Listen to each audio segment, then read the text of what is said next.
What's up, geniuses? Welcome to a very special For the Record. Now, we were supposed to do this in person. COVID messed it up, all right? But it doesn't stop the celebration. My man is out there in Cali. I'm out here in New York. And we're celebrating because it's a very special anniversary. It all began on October 2nd, 2015, when he dropped his classic debut album, Trap Soul. Y'all remember where y'all were? Because I remember where I was, and I remember how I felt when that album came out. Now, October 2nd, 2020, we are back with his third album, Anniversary, and he's here to talk all about it. Bryson Tiller, a.k.a. Pen Griffey, a.k.a. God Tiller. Welcome to Genius, my brother. That was fire. That was a fire introduction, bro. I love it. Look, man, I've been prepping for this in my head for a long time. I feel like our careers kind of run similar paths. When I first joined Genius in 2015, shortly after, is when you dropped Trap Soul. And you were one of the first artists I interviewed for the platform, plus my own podcast that I used to have at the time. I just remember where I was at that time in my life and what that album meant to me and what that was the soundtrack for. So to be talking to you here today, 5 years later, and we got new music, man, it's super special to me. Man, it's a blessing, man. Like I said, thank you for having me, bro. Thank you for doing this. I've been wanting to do this for a minute. Thought you was the perfect person, and hey, man, I'm ready. Nah, man, let's get it. Well, first of all, and just so the people know, we're not cheating the people. We're not in the same space. COVID kind of prevented that. That was originally the plan. And I want to talk about the spot you're at out in LA, because it's a very special studio to you. It's not just any studio. Where are you? Set it up for me. Right now I'm in Hollywood, California. When I first signed my deal, they mentioned this house to me and said, hey, you should start working on your music here. J. Cole recorded Forest Hills Drive here, blah, blah, blah. And I was just like, oh, really? All these different people. And I was like, that sounds dope. Came here and we recorded a lot of the songs for Trap Soul here, and we finished the album here as well. So it's just always dope to be back here, always nostalgic, and it's a lot of good energy in the studio. Was that the same space? I remember when we were first kind of talking about the first album 5 years ago, Rambo was a record. I remember you were telling me that you had gotten the beat and then you walked outside the studio and there was like trees and Nah, that was another spot, but I did end up finishing Rambo here though, for sure. But that was at another spot where I felt like I was in like a jungle or something. It was crazy. Okay, yeah, I'm just trying to get the scene, man. That's crazy. You remember that? Nah, man, because you have to. There's certain genre-defining, time-defining albums that just stamp like a moment in time, and I think not just for me. I think for a generation of fans, Trap Soul is one of those. So when we were able to talk about it, and I was able to get more insight about the album from you, like that, those stories stuck with me. So new album, Anniversary. So you went back to the same studio to record it? Went back to the same studio to start it. Definitely wanted to just get the energy, you know what I mean, of what it felt like when I was here. Yeah, Perfect Sound, this is the place, so. All right, and for those watching at home, if you've seen the Inhale video, this is the same spot that we're at. If you've seen Right My Wrongs, this is the same spot, right? We're all talking about the same spot. Yeah, same spot, same house, same video. And it has nothing to do with the COVID restrictions and stuff. You know, a lot of people are trying to like figure out how to do their videos with, COVID and stuff. It was more so just like I have so much history here and different versions of, different stories I wanted to tell. So listen, man, Anniversary, October 2nd, I think dropping it is such a statement. Obviously being the 5-year anniversary of Trap Soul. When did you decide that you were going to use your third album as like a statement to celebrate what all brought us here in the first place? I decided it in earlier this year, January. I went back home to visit my daughter. I was only there for like 4 days.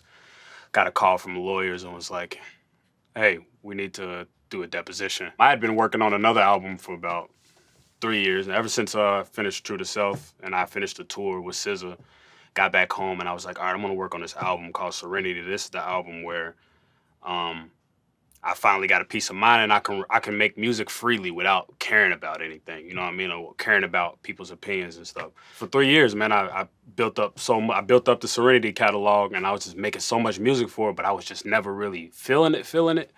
So I was like, man, why am I not feeling the music as much?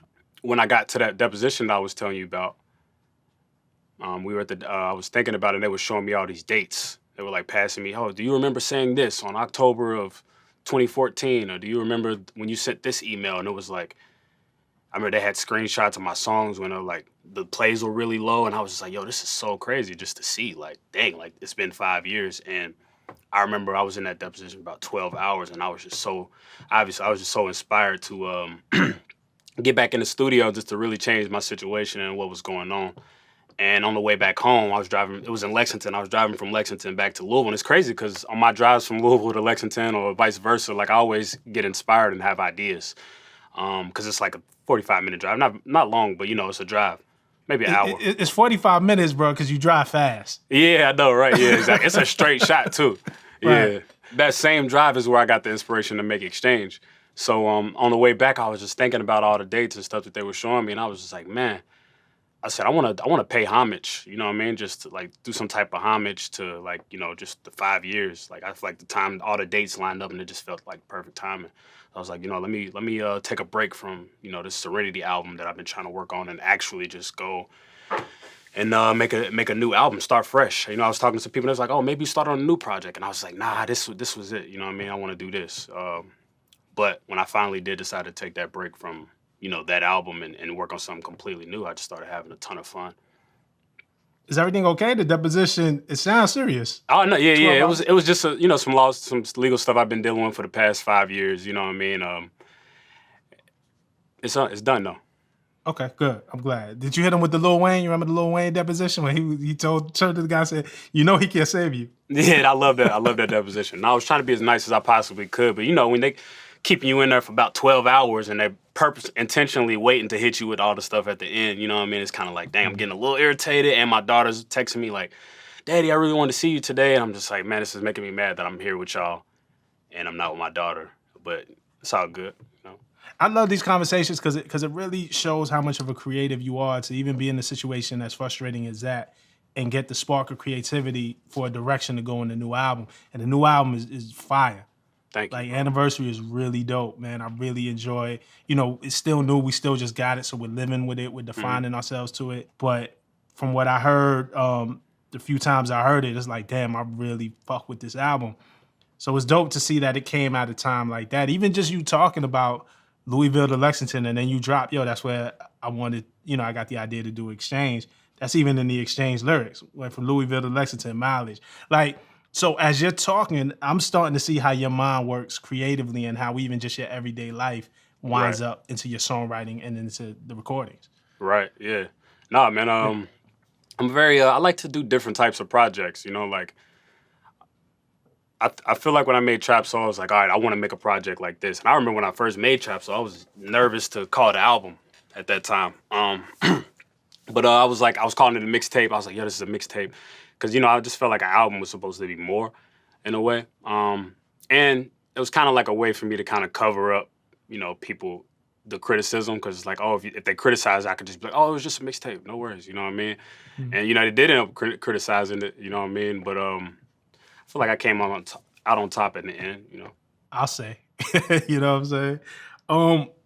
It's funny, too, because when you talk about that nervousness, and not knowing what the criticism or the overall reception is going to be, you actually, in 2014, the year before Trap Soul, almost to the day, I think it was like around October 3rd or something, you uploaded Don't to SoundCloud and then took it down, right? Yeah, I did. It was crazy. I took it down because the response, I be in my head a lot. You know what I mean? If I play somebody a song and then they cough or they yawn a little bit, I'm like, damn, I'm boring. You know what I mean? I'd be like, what am I doing? You know what I'm saying? And when I first made Don't, I remember I played it for about 7 people. And everybody was kind of like, they was like, it's cool, it's whatever, and I was like, dang, what am I doing? You know what I mean? So I remember posting it. I was like, you know what? I'm gonna just post it anyway. And I posted it. And, I think I got about 200 plays or something like that. And at that point, I was just like, you know what? Nah, this ain't it. This is dumb. I could do way better than this. Let me just get back to work. And I deleted it. And then I got a phone call from a friend down in Lexington, on UK campus. And he was like, yo, man, why'd you delete that song? What happened to that song you put on your SoundCloud? And I was like, talking about Don't? He was like, at first it was called Screws. It's called Screws something. It was a weird name and it had a weird cover. Like, I don't know. It was slow. I think it was originally slower too, or something. I don't know. I changed it up so many different times. Anyway, he called me and was like, "Yo, the girls they was loving that, man. We was vibing to that, man. You should put that back up." And I was like, "For real?" Just hearing him say the girls was digging it. That just made me be like, "For real? Well, I can't let the girls down. Let me put this back up, you know." And I put it back up, and then it just started to just gain traction. I remember I was I mean not UPS, Papa John's, checking my locker every day, every lunch break that I got just to see like, dang, like how many more plays has it got now? And every time it had like 500 more plays. And I never forget when they got to 10,000 plays. I was just like, wow, that was my first song with 10,000 plays on SoundCloud. I had about 2,000, maybe 1,100 on every other song. So that was dope. Nah, that's ill. And it's funny because I don't think that you planned it. Maybe you did, but 2014, October 3rd, October 2nd, like, you know, we get Don't.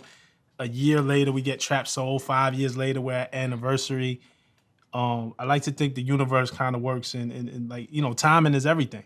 Absolutely. And I feel like that's also a big theme on this new album, which we'll get into a little bit. But I want to ask you a question. Like, you talk about being nervous, checking the plays, feeling like if something doesn't get a bunch of plays, you know, it kind of makes you feel a way about you. And that's where you were in the beginning of your career. Now, with this third album, what are those feelings leading up to releasing an album? And what are the things that you look for that define success for something like Anniversary? Is it still the amount of times you stream? Is it different triggers? Like, what are the things that kind of excite you? The numbers really don't excite me as much as they used to. I don't really pay attention to the numbers as much because, you know, it's a different time, you know what I mean? It's like rap music is like the biggest thing, you know what I mean? A lot of people are dropping music consistently, so I don't really pay attention. Like sometimes it's a hot week and me and seven other artists, amazing artists might, you know, drop a song, you know, if I'm number 7 and you know one of those other guys is number 1, it's not like I lost. Now, you know, going into this new album, you know, I do get nervous a little bit. I know what people are expecting from me and you know, really to be honest, for me it's not even really about any of that anymore. The numbers is not about how people feel, you know, because what I had to tell myself is just like, you know what, back to the Don't story, you know what I mean? People wasn't feeling Don't. Like, you know, every song on Trap Soul, people, you know, that I played for somebody, there was at least 2 or 3 people that was like, maybe not this one for Trap Soul, you know what I mean? So it's just like, at the end of the day, I just had to just do what I felt was best. And, you know, moving forward into my second album, that is something after, you know, receiving all the criticism and the harsh criticism for Trap Soul. You know what I mean? All these people say, you know, oh, classic. They use the word classic when they talk about Trap Soul. And I always see people say all these amazing things about it.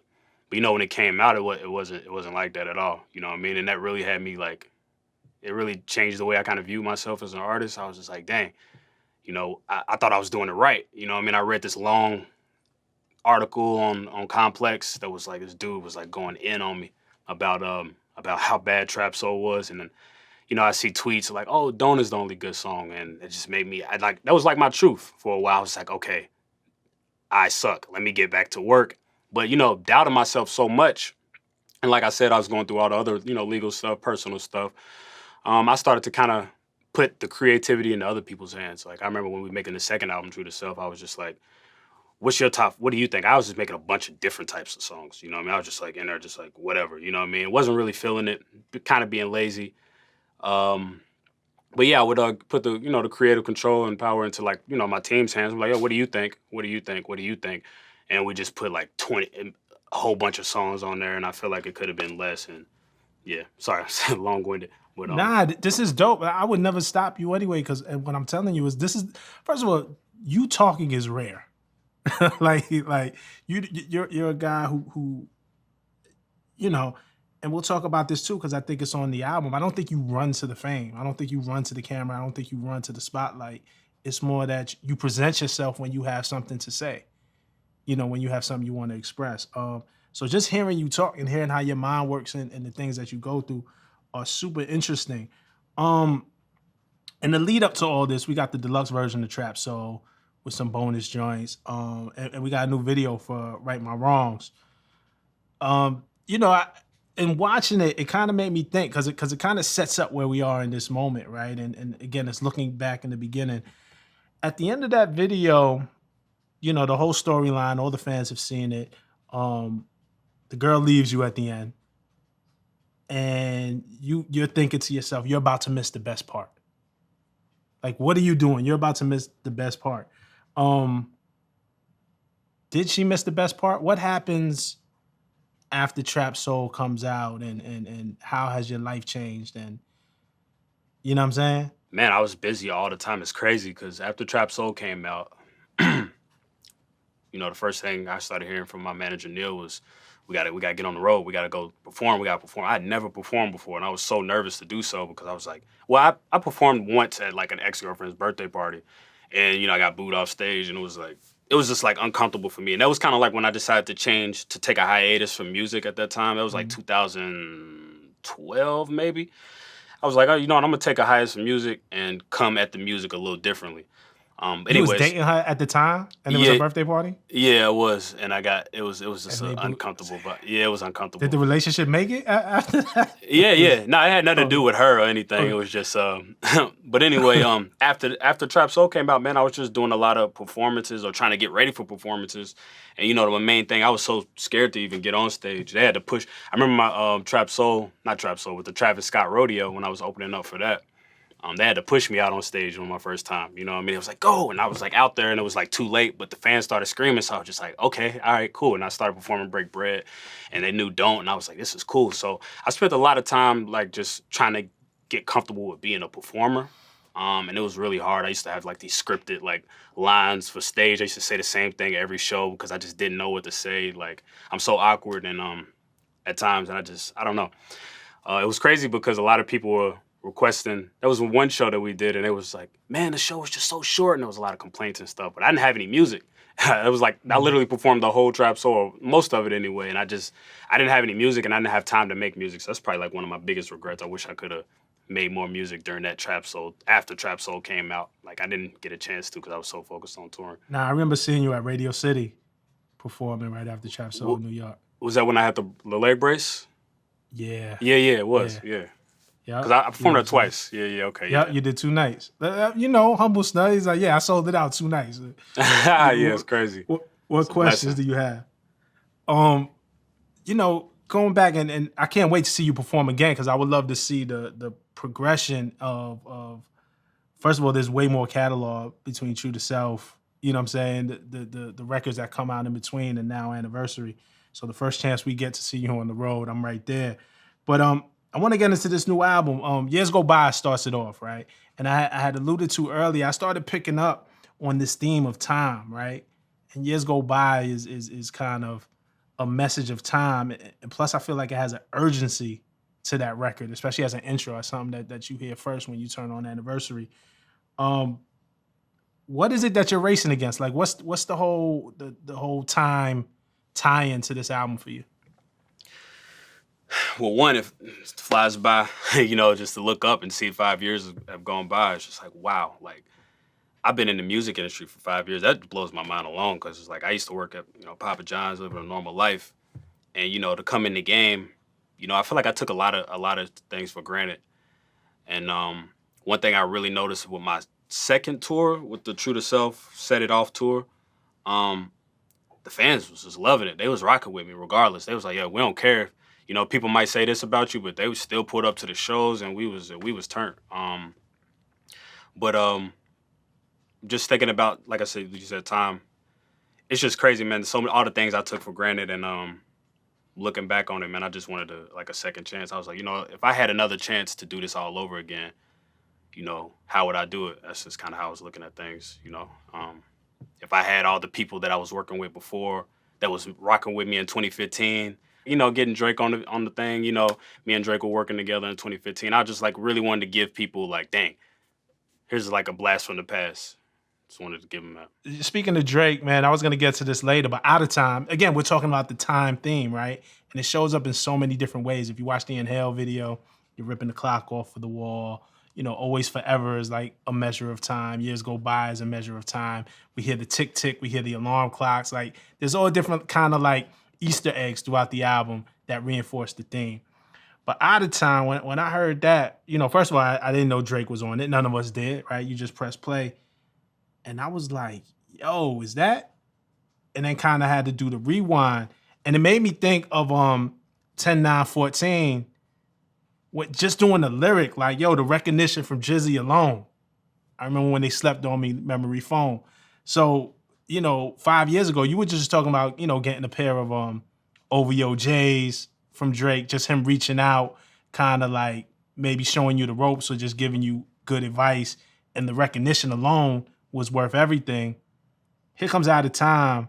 I think it's important to note, not only is it a Drake feature, it's the first Bryson Tiller feature On an album, on yeah. any I mean, album. unless you count The Weeknd on the deluxe. The Weekend on the Deluxe. Okay, Yeah, true. yeah, unless you kind of, but officially it's like that was a remix. This is the first original Right. like song that's which is dope. It's crazy because he was supposed to be on Trap Soul, the original, the original Trap Soul, and it didn't end up happening. He was supposed to be same way this one happened. It was supposed to be a surprise feature. I wasn't gonna list him, and he was just gonna pop up on the album, and it didn't get it. We didn't get to make that happen, obviously, but it's just dope to come back 5 years later, full circle, and do it. What was the song on Trap Soul that he was it something that we heard that he was supposed to be on? He really liked the sequence. That was one of his favorites. That was his main favorite, I think. At least when he told me. He loved Don't. We were supposed to do a Don't remix. That was the first one we were supposed to do. Because he hit me and was like, yo, should we just do a Don't remix? And I was like, hell yeah. Let's do a Don't remix, see what that sounds like. Never got to do it. But like I said, it's all good. Here we are 5 years later. What's the pitch again? Because I mean, first of all, getting Drake on any song is like, it's still, the guy moves the needle, but you're a heavyweight in your own. You know what I'm saying? What's like the pitch like? Like why this song? I guess is the question. Like, why is it Out of Time that makes sense? You send this to him, and what do you tell him? What's the pitch? What's the direction he has to go in? Why is this the one? Okay, so this is how it happened actually. About 8-9 months ago, me and him have always like sent each other ideas or whatever. And I went to the studio, played him stuff. He played me some stuff. I was supposed to be on More Life. At that time, I was just in a terrible mental space. I really couldn't deliver the proper Bryson Tiller verse, for a Drake album. You know what I mean? Like a confident, Bryson Tiller. Like it just wasn't there at all. So, I ended up not getting on the project. Anyway, we still kept in contact over the years. I was working on Serenity. I sent him a song for Serenity. And I was like, yo, what you think about this? And he was like, yo, this is dope. It's incredible. I love it. This is for us, right? And I was like, yeah, absolutely. He was like, yo, I got something, check this out. And he sent it to me. And I was like, wow, you sound amazing on this. And he was like, yeah, bro. I was like, all right, I'm going to do my thing on it for you.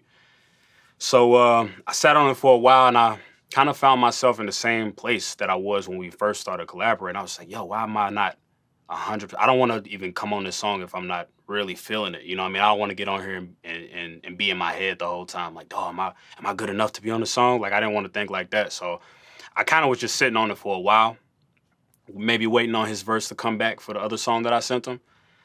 And I was in the studio with Neil. We were talking anniversary and all the songs and stuff. And he had sent me, he was like, yo, whatever happened to that Drake song?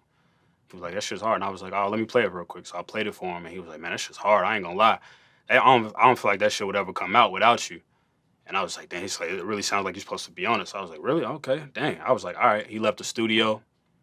And for the first time, I went in there and knocked it out in about 20 minutes, 30 minutes. Well, it took me longer than that to like really put all the pieces, the harmonies and all the different stuff together. But, writing it anyways, I knocked it out.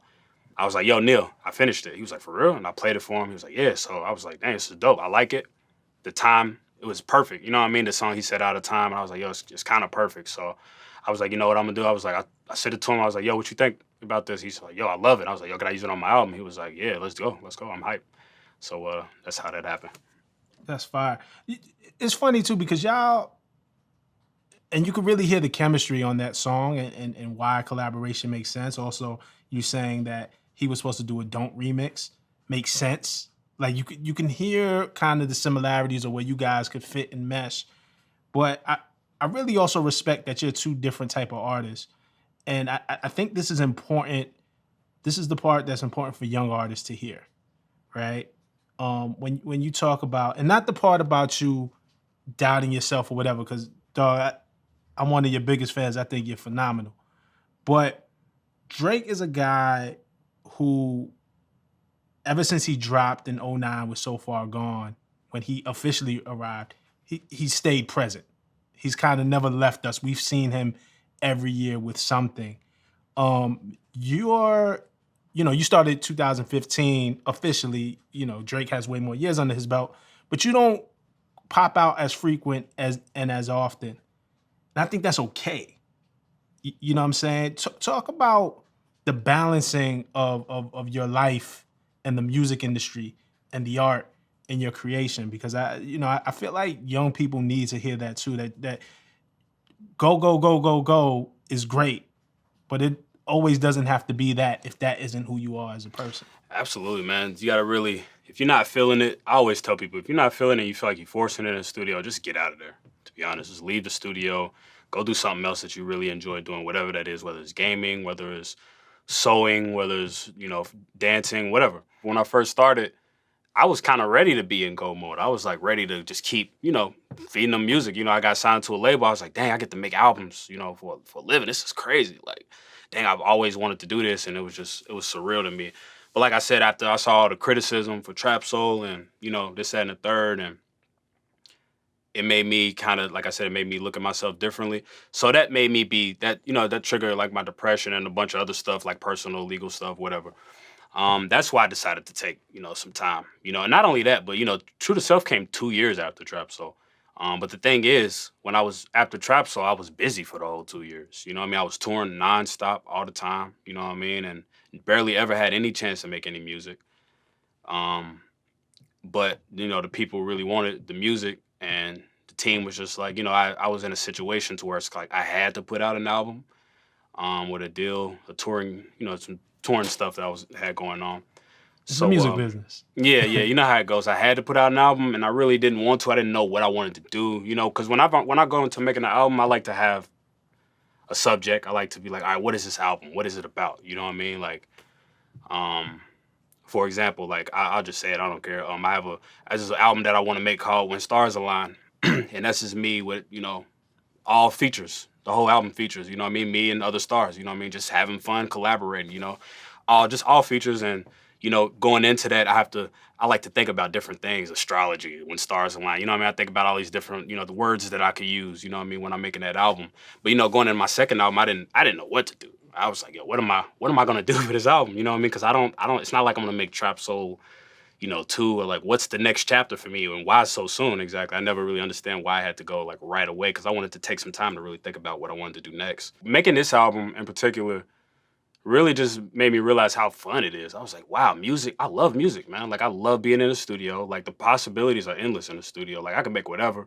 My boy used to tell me all the time, it really only takes one song to change your life. I used to tell this story on stage all the time about how, like, I ain't have no money. I called my boy, asked him for, $20 or something. And he was like, bro, I ain't got it, but, bro, one song would change your life, bro. Get in that studio. And, that's when I made Don't, and everything changed, Trap Soul. But, that's how I look at it now. I'm just like, let me just get in there and have fun. And I tweeted something the other day about how, it feels like 2011. 2011 is probably the last time I can remember having fun, as much fun as I was having. Like, I was having fun during Trap Soul as well. But, it was still like a lot of doubt there and nervousness and, you know what I mean? But with Killer Instinct, which is my first mixtape, 2011, I was in there every day, every night. I cut school to get in there, and I was just trying to make this mixtape. I was trying to make something better than anything that anybody had ever released in my city. And I do feel like I did that, and anybody could, whatever. So that's how I was feeling. And making this album, I was just like, you know what? I want to make more music. I started talking to my label, my manager, about all the projects that I have in mind. And this year, like I said, this album is just the first wave of something. It's a break from the album. You know what I mean? This album is a break from the album. So. Will we ever get Serenity, or is Serenity Absolutely. On the back burner? Absolutely, no, not on the back burner. Serenity is, there's so, like I told you before, there's so much music for it. So it's actually going to probably be like a three-part series of Volume 1, Volume 2, Volume 3, because I took it so many different directions. You know what I mean? And I'm just ready to have fun. The first Volume 1 will be the R&B one. Volume 2 is going to be a hip hop one, and Volume 3 will be my first pop album. So, I just want to do what I like. I like making music. I like trying to make different stuff. All the people that I admire, Chris Brown, Drake, Rihanna, Kanye, they've always had that creative freedom. Well, I mean, I don't know the details, but it seems like, to me, they have always had that creative freedom to make whatever type of music they want, you know what I mean? And I just want to be able to do that without people telling me, nah, make this type of music, make that. Nah, we don't want this, we want that. Like, nah, you know. I love hearing you again talk about the creativity. Even the Stars Align album and that project is interesting because the words match the concept, right? Like Right, it makes me even think about a song like Inhale, something that I caught because it samples two songs. It samples on Mary J. Blige and SWV, right. both of their tracks that was on the Waiting to Exhale soundtrack, Crazy. and the song Yeah, is called Inhale. I'm yeah. like, God, that's some slick. Like that's the Pen Griffey shit Yeah, the crazy that I thing think. about that is that instrumental was actually produced by D-Pat. Shout out to D-Pat, man. Thanks once again for letting me use that beat. My little brother sent it to me, and I was vibing to it. I remember playing it for like 50 times back to back. I think I was even in a strip club one time, and I was playing it for the girls, and they was loving that shit. And I was just like, "Yo, I gotta do something to this," you know, just to be a part of the song. I don't go to strip clubs, but it was like a one time thing. Anyways, Yo, you ain't got to lie. You ain't got to front for me, man. nah, real talk, real talk. I don't. But yeah. So I flipped it to Inhale, and I was like, yo, let me just get in where I fit in. I didn't want to change the song too much. I just wanted to put a little verse, and yeah, because I really enjoy listening to it, the instrumental. I know a lot of people were like, oh, why is there only one verse? Why is this? Why is it just like a snippet? I was just like, well, I mean, that's how the original song is, and I just kind of wanted to be a part of it, you know, like something you would find on a beat tape almost. How much of the subject matter? Because again, this feels like a lot of it, and what made I think Trap Soul so relatable was the trials and tribulations and the things that young men go through with women. I know particular man when you drop Sorry Not Sorry, that shit was right on time for me. You were, Like, yeah, nah, same for me, man. That's how I was but feeling on the come up. But yeah. what drove this? Is it a particular relationship? That drove it? Is it new stories? Is it old experiences? I feel like some of it is metaphoric. Like how much of it is like you kind of speaking about maybe not your relationship with a girl, but a relationship with your music and vice I'm versa. so glad you said that, man, because that's exactly, you know, what it is. I tried to keep it.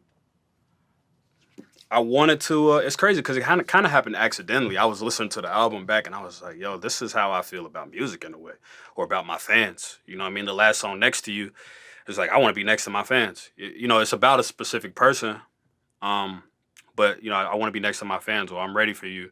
It's like, dang, I'm ready for the fame. I'm ready for whatever. You know. I remember I was on Twitch streaming to my fans. You guys should check me out on Twitch, twitch.tv/Godtilla plug. But anyways, the guy was like, "Is it true that Inhale is about how your fans left you after Trap Soul or whatever?" And I was, or True to Self, that's what they said.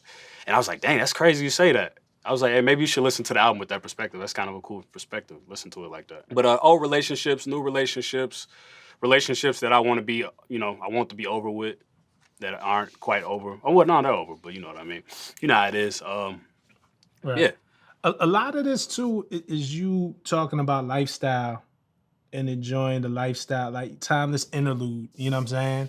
Like things like or let's go to Years Go By first, because even still, um, you know, I'm gonna read some of these lyrics. Don't kill me if I butcher it.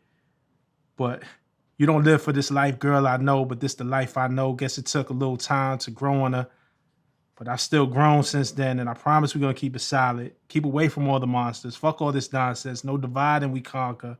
This the anniversary. This shit is fire.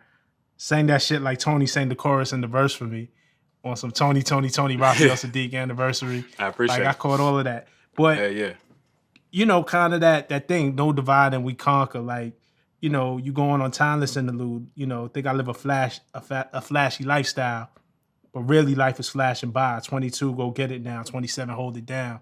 That lyric in particular, I don't know if you ever heard. Well, I mean, you talk about Trap Soul. So 502 come up. I said I had a lyric.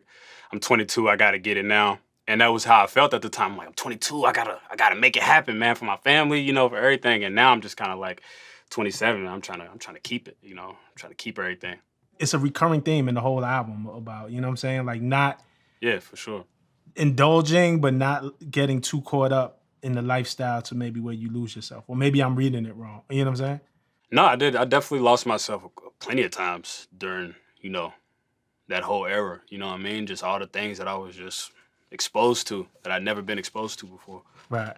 I mean, even like things change, man. In Too Deep got an evac. I don't know where you lost me, but let's recap. you had a line on there that was hard. Like you get into this whole ABC scheme where you go, you see me round, see me out with a new thing. She CC'd out. You're like, come on, B, that's not even your style. That shit kind of remind me of an Overtime lyric. Like, just because it's like when you're talking, because in Overtime, you basically took homie's girl. You know what I'm saying? And you're like, oh, he just bought a ball man. He thought that'd keep her around, but he thought wrong. Nothing at all. That's what she got on. Like, it's kind of like the relationship between name brand things and love. And then, I mean, you running around with the thing, she CC'd out, the Chanel. B, that's not even your style. Like, I'm like, did you end up becoming the guy that you were singing about early on at some point? The people who know me know that, they know what type, especially from back then. And this, I'm talking about a person who knew me from back then. It's just like, dang, like, look at you changed up, you know what I mean? But sometimes, hey, sometimes things change, you know what I mean? Maybe I leveled up. Maybe I want to date a girl who's, a model or, traveling all the time or working, or maybe I want to, you know what I'm saying? So, but no, it's crazy that you noticed that. I like that. I definitely became the guy. It's crazy that I was talking about, you know what I mean? Even in Don't, you know what I mean? I've been that guy. It's crazy because people thought with Don't that I was singing to somebody else's girl, but really I was singing to my girl, and I was writing it from the perspective of somebody who wanted to take my girl, because at that time I wasn't doing the best in a relationship, you know what I mean? I was terrible. So I was like, dang, what would somebody say to my girl if he knew everything? You know what I mean? If he knew everything about a relationship, what would he say to her? And yeah, so it's perspective. I like to change my perspective when I'm writing songs a lot. That's dope. That's one of the things that made me a fan of you as a songwriter. I remember you told me that story 5 years ago, and I was like, I never heard anybody approach songwriting like that. Like, I'm gonna role play and put myself in somebody else's shoes and take my girl from me. Like, this is what I would say. Like, that's crazy. You talked about, you just a little while ago, you was like, yo, maybe I do want to date a model or a girl who travels and who's busy and moving around the world. It made me think about the sequence, because in the sequence, I remember we had this talk, because the sequence is all about, you getting a second chance, you know what I'm saying? Knowing that, I made a mistake, give me a second chance. And I remember you telling me back then that you were contemplating if you could be in love with somebody, if the shoes was on the other foot and it was reversed, and she was in the music industry or some type of industry, and you weren't, could you maintain a relationship if you were her and she was you? Mm-hmm. I remember we talked about that. I don't know what I said back then. I'm curious, but I've grown a lot since then, you know what I mean? Now, I'm cool with it, whatever, because I got my job to do. I got things that I might have to do that might be uncomfortable for her, and vice versa. I'm a lot more mature when it comes to that, now. It's growth. Back then, you said that you didn't think you could do it. For real? That's what I said? I could see myself saying something like that, yeah. Yo, speaking of growth, I want to go back, man. And again, it's this balance of that. I mean, you're a star, hit records, but you live a very real life. We seen it documented with your daughter, Harley. You now have a second daughter. Your family is growing. It was so dope for me to see you at the beginning of the year show off your high school diploma, which you finally got at the top of the year. What made you want to go back to high school? A lot of people would have been like, fuck it. Well, I was thinking about my goals and what I wanted to do in the future. And I was like, all right, you know what? Realistically, I'm a realist, you know what I mean? I'm like, all right, if this music thing is not working out, I'm not about to. I got kids who are like, I want to see you and want to be around me all day. And I want to be around them all day. So would I spend the rest of my life trying to like chase this artist career or this music career that's just not working? And just miss all this time for my kids? Nah, I wouldn't. So I was just thinking, I was like, all right, okay, if this shit doesn't work out, what am I gonna do? And I was just thinking about something that I was already doing for the whole year. I was, playing my Xbox all year, playing Apex Legends, just streaming to, talking to the fans. And I really started to fall in love with Twitch and streaming, just talking to the fans, because I have about 500 people in there, which is cool because, I get to talk to them and it's not like super crazy. But anyway, I was thinking about that and I was like, my first love is, video games, period. I've always been obsessed with video games growing up. Rockstar Games, I remember when I first got into the industry with Trap Soul, I got to go to Rockstar Games office. Man, I shed a lot of tears when I was in that office, just looking at all the stuff that they had, like the shit I've never seen before. Like I was like, wow, they was like, oh, we got a gift bag. Just being there was just so surreal. It was kind of like being at Drake's house, you know what I mean? I was like, yo, am I at Drake's house right now? And I was at Rockstar Games office in New York. Something that I've been seeing. This is the reason why I got this chain too, this real Rockstar chain. I've always wanted to make my own games. I have ideas written on my laptop, and it's one of my goals. And I want to go to school to learn programming and game design. And the only way to do that is if I have my high school diploma. So I was like, let me go back, let me figure it out. That's hard, man. And it's funny because you talk about being influenced by Kanye, artists like Kanye, and one of the things that he does is not, I don't agree with everything he does, but he definitely does not allow himself to stay in one box. And I remember him when he wanted to get into fashion, that there was a story that he went to go intern at Louis Vuitton. And it's like, you Kanye West, you going to intern somewhere? But when your passion is that deep, it'll drive you to do things like go back to school or really just dive into it. People told me the same thing. I was like, yo, I want to intern for Rockstar Games. I want to intern for Respawn. I want to intern for Insomniac Game. Just all my favorite people, like whoever. I just want to be in the building. You know what I mean? I don't care if I gotta get coffee for somebody. You know what I mean? Ask Bryson Tiller now. You know what I mean? I don't give a damn. I just really love. I have a passion for it, and I just want to learn more about it. Same way I kind of found my passion for being in the studio. Like watching my boy, I was just in the studio all day watching him mix me and record me, how he was doing it. And then eventually I learned how to do it myself and I started recording myself, you know what I'm saying? So like I was thinking about the last 10 years. I'm just a different artist now. I'm just way better. I'm back and I'm better. That's why I always say that shit. But I always feel like I get better, with time, and as long as I keep working on it. Everybody Michael Jordan wasn't the best basketball player when he first picked up a basketball. So I literally started music about 11, maybe 12 total, but about 12 years ago. And I was like, dang, I've been doing music for 12 years. I've been doing this shit, and this is where I'm at now. Yo, what if I dedicated time to doing something else that I love? Like, where would I be in 10 years? I'm about to be 30 in 2 years. I need to stop saying that because I just need to say I'm about to be 28. You know what I mean? Just live through my 20s. But anyway, I was just thinking about it. When I turned 30, I was like, dang, what am I going to spend my time doing? I love music, but this is something that I really, really want to do. I never really wanted to be an artist. I never wanted to be in the forefront. I kind of wanted to live in the shadows, maybe write songs for people, but with the success of Dawn and Trap Soul, it's kind of forced me to be an artist. Listen, man, do whatever you want to do. And it would be great to see that because I think it'll also be great for kids to see. We don't see, people from our culture. It's not that they're there. The gaming industry is so, first of all, it's not diverse. You know what I'm saying? From what I know, but it's also you don't really see the people who are developing the games aren't in the forefront. And I think somebody seeing you make that transition might spark something in the kid and be like, yo, I didn't even know that was an option for me. And then all of a sudden start moving in that direction. So if you want to bust down that wall, man, like go ahead and we'll be here rooting for you. You got the Series X pre-order in, the PS5 pre-order, you ready? Yeah, no, I'm gonna get them at some point. Right now I'm just focused on the music. But I do have a PC. I'm ordering a PC. I've been playing on PC a lot because PC is just crazy. So I've been playing mostly on PC right now. But for those PS5 exclusives, I'm definitely gonna get the PS5. Same with Xbox. Okay. I'll be remiss, man, if I didn't talk to you. You being hailing from Louisville and representing that. We're gonna shift the tone. I don't know that there was ever a smooth way to do that. But I'd be remiss if I didn't talk to you about Breonna Taylor. You put up 2 billboards in your city. One on Market Street that reads, "Dear Breonna Taylor, you brought the city of Louisville together like we never seen before, and we'll never forget you."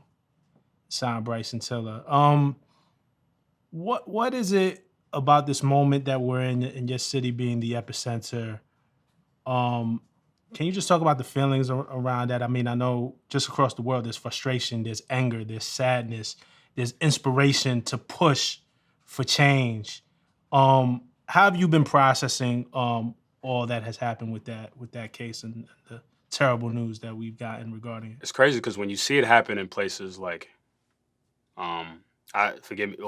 Minneapolis, where George Floyd was killed, and all these different places, New York, or where Trayvon Martin was killed, it's kind of real to you, but not really. But then to see everything happen in my own city, to be at a protest for the first time and to see my city come together, for Breonna, I was just like, wow, like this is crazy. Like this is a real thing. Like I always knew it was a real thing, but just to see it firsthand, like man, my city is in shambles right now because of what happened to Brianna.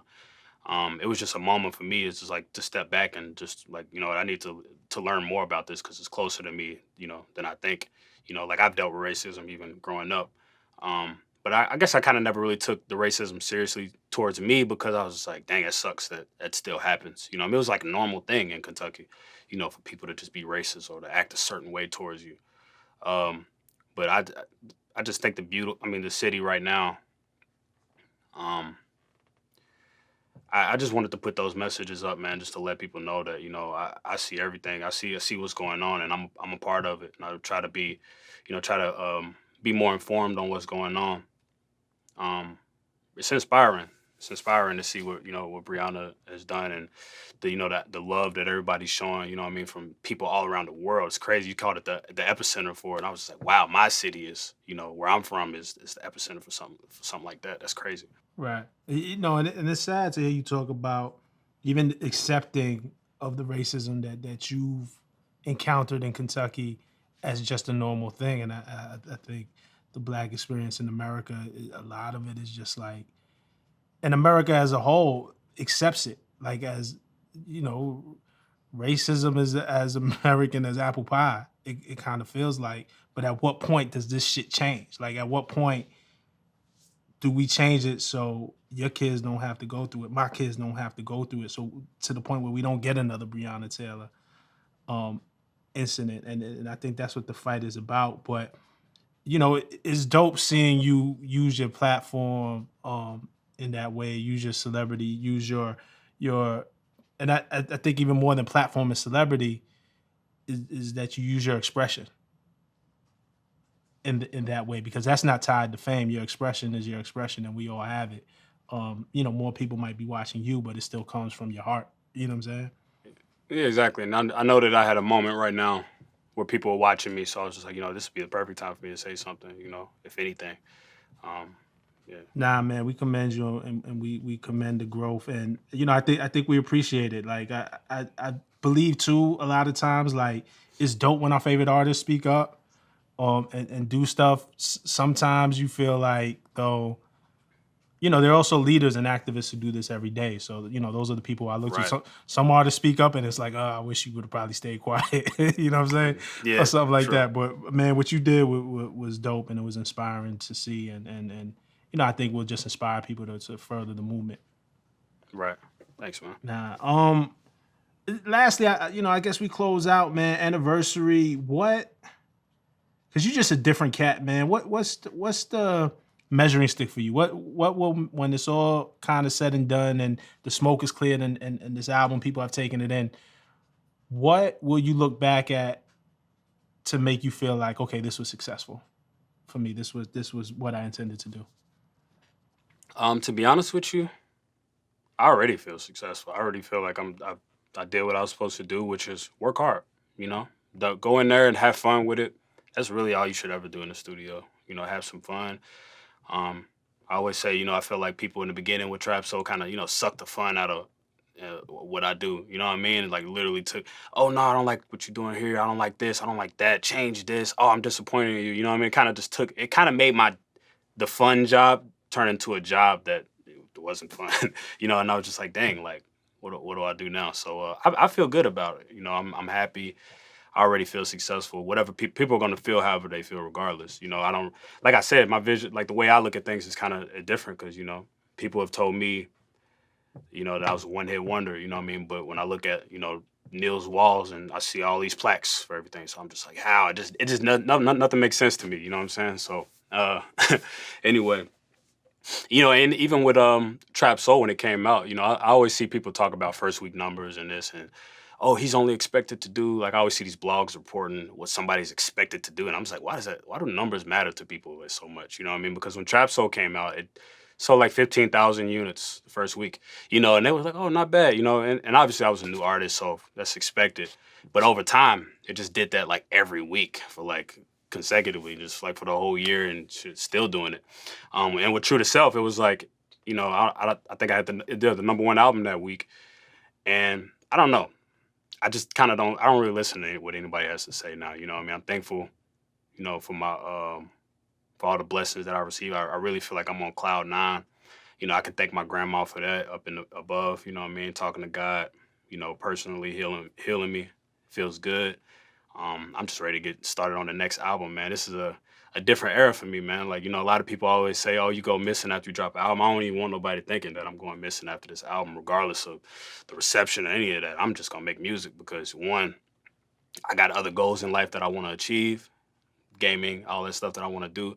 So, until I'm 30, I'm gonna just give it my all and have fun in the studio and just see what comes from it, man. You never know what can happen. It only takes one song to change your life. That's it, man. Like your grandmother said, man, keep doing what you're doing. That's it. Exactly. Exactly, bro. Now, yo, Bryson, man, I appreciate you. I appreciate this conversation. I appreciate the insight. Just for you even sitting down wanting to do this with me. course. At this point, listen, man, your interviews are so rare. You could have went to anybody you chose. So the fact that we was able to put this together means a lot. And I think the music means a lot. And I think, once this settles in, the fans are going to give it right back to you and show you how much this really means to them. Man, well, they mean the world to me, and which is why I made this anniversary gift for them. So thank you, man. I appreciate you. Love. No doubt. And I appreciate all of y'all for watching, man. This very special episode of For the Record. We had to do it a little different for y'all.